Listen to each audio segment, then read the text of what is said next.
ನಾವೀಗ pendulum dowsing ಬಗ್ಗೆ ನೋಡೋಣ.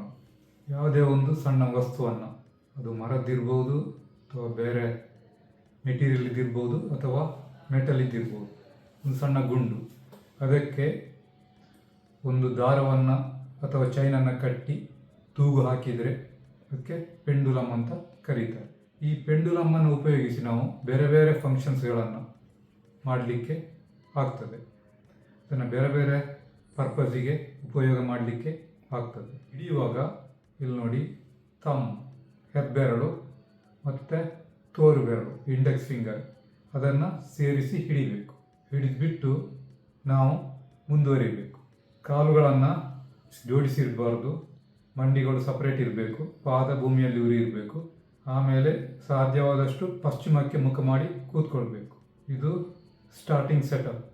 ಆಮೇಲೆ ನಾವು ನಮಗೆ ಬೇಕಾದ ಪ್ರಶ್ನೆಗಳನ್ನು ಪೆಂಡುಲಮಲ್ಲಿ ಕೇಳ್ತಾ ಹೋಗಬೇಕು. ಅದು ಉತ್ತರ ಕೊಡ್ತಾ ಹೋಗ್ತದೆ.